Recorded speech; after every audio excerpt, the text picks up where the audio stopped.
You tell yourself you're lazy, that you're undisciplined, that if you just tried harder, you could finally change. But what if that voice in your head is lying? What if the reason you can't move forward isn't because you're weak, but because a part of you is trying to protect you from failure, from judgment, from your own potential? You weren't born lazy. You learned to freeze.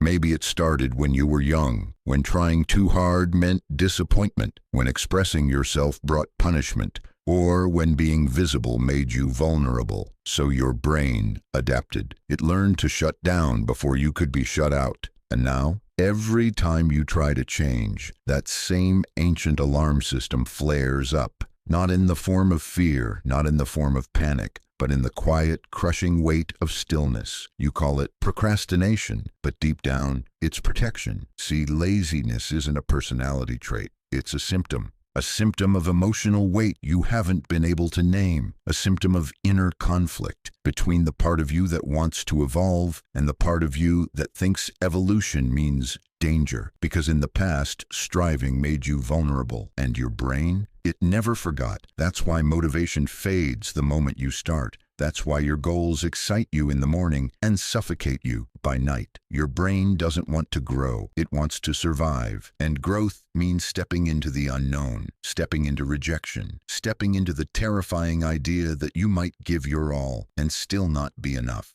So you scroll, you sleep, you do anything but the one thing you say you want to do. Not because you're lazy, but because you've been taught somewhere deep inside that doing nothing is safer than doing something and failing. Here's the truth. You don't need more motivation. You need to stop calling yourself the problem. You are not broken. You're protecting yourself in the only way you know how. But protection can become a prison, and the key isn't in pushing harder, it's in listening deeper. Ask yourself, what am I afraid will happen if I succeed? Who told me it wasn't safe to try? Because once you see the fear behind the freeze, once you name it, speak to it, stand beside it, you take its power away. You're not lazy, you're scared, and that's okay. But you don't have to let fear decide your future. Not anymore. Now you get to choose. Stay in fear or step forward anyway. Your future doesn't have to be built on fear. It can be built on truth.